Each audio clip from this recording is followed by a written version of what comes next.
Greetings, ladies and legends, and welcome to the latest edition of Tales from Outer Space, where I take stories from across the internet and read them for your entertainment. This particular story is called Trust, written by Sjanevardsson. Saying that the war was going poorly would be a massive understatement. If one were to say that the war was a horrifying crap show, it would be closer to the mark, but still underselling it. We were losing, simple as that. My entire shake, except me, were killed as soon as our dropship made landfall and opened to deploy. 3 branches of 18 warriors, each gone in an instant. I was still in shock, covered in the purple slick of my fellow's blood and bits of destroyed armor when they came into the dropship and captured me. They were efficient in their movements, disarming and securing me before I could gather myself to fight back. Beneath the shock, shame began to build.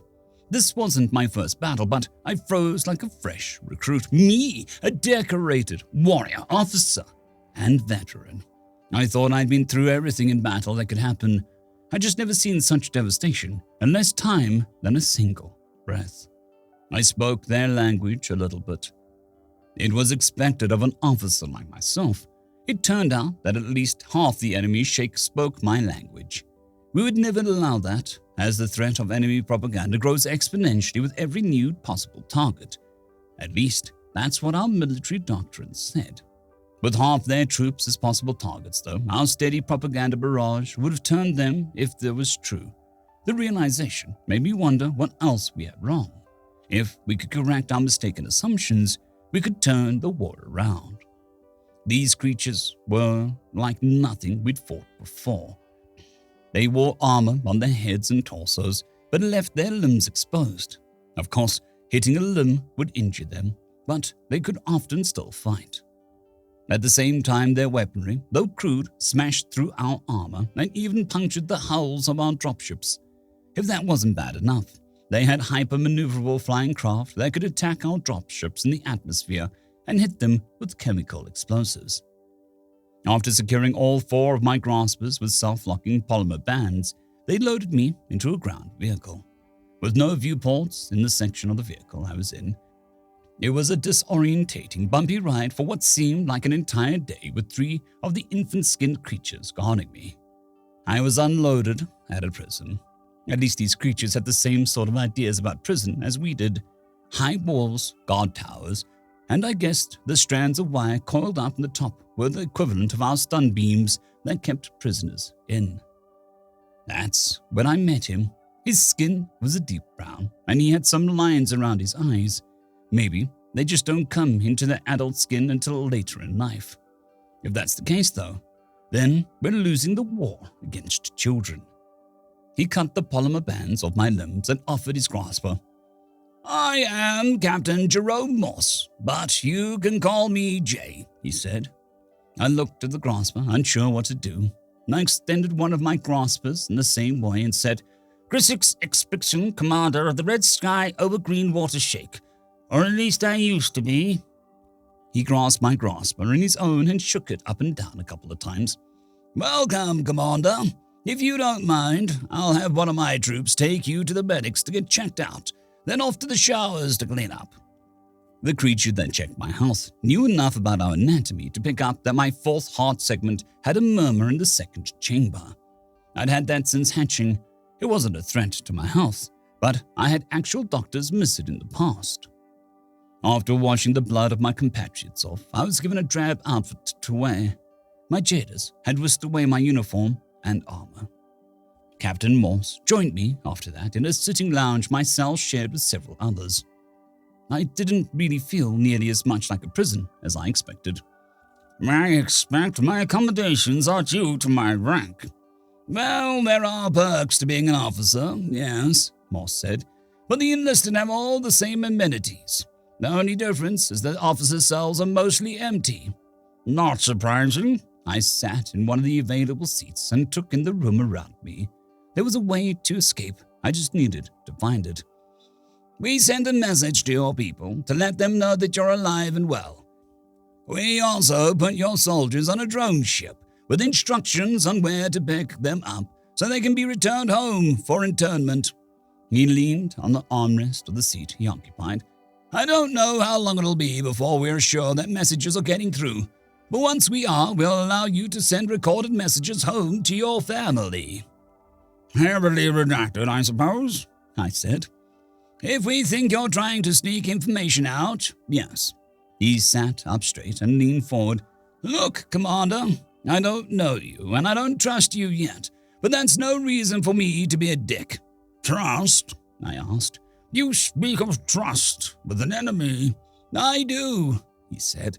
"Trust is earned, regardless of allegiance or flag. I will do my best to earn your trust, and I hope that you'll do the same." "By telling you our military disposition and plan, I suppose." He laughed. "Hardly. If ever I thought that you had valuable intel, you wouldn't be here." He stood and stretched. "I'll let you get settled in. Don't try too hard to escape. I'd hate to see you hurt yourself on your first day." I tried to escape. That was my first of dozens of attempts, none of which got me far, and most of which went unnoticed, or at least unmentioned by the guards and Captain Morse.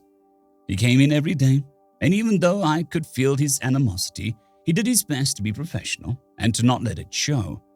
We settled into a routine after a few days' cycles. The latest news on the war from my people, then from his, a meal, record a message to send home and play any messages received, then talk about everything and nothing. "It's all propaganda, you know," I said. "What is?" he asked. "The news about the war. That's why my people say we're winning. Your people say you're winning."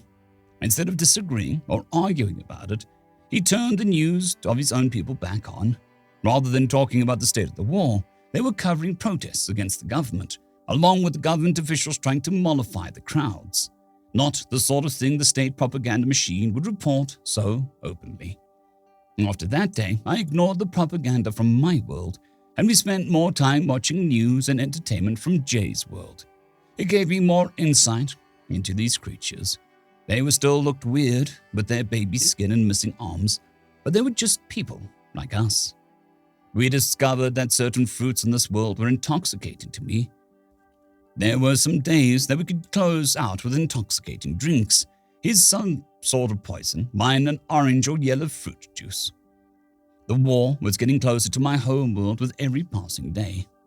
One day, Jay came in and sat down with a serious look in his face. It was still early in the day, but he broke out the intoxicants and poured us both a drink. "What's on your mind, Jay?" I asked. "Good news and bad news," he said. "My homeworld has fallen and the war is over," I guessed. "But that's not the bad news for you, I think." "Well, gee, it actually is, because it means you're going home. No more escape attempts, although the one with the cleaning cart was enjoyable." He poured us both another drink. "Here's to hoping to see you again under better circumstances." "You say that as I'm leaving right away." He nodded. "The property sergeant is getting your uniform and armor back, and we've converted one of your dropships into a shuttle that'll take you all back to your transport ship in orbit." "We have a transport ship in orbit?" "Yeah, ever since they surrendered last month," he said. "About the same time your escape attempts became more a matter of habit than real attempts to get away. I get the feeling that you might enjoy my company." "I might, Jay, I might. How long will I have to vacate our homeworld?" I asked. "What?" he asked. "What are you talking about?" "You've won. Will you not take over our worlds?" The look of confusion on his face was clear. "No! What? We don't do that. If anything, we'll help you rebuild and make sure that you're not left in position where your only option is to start another war."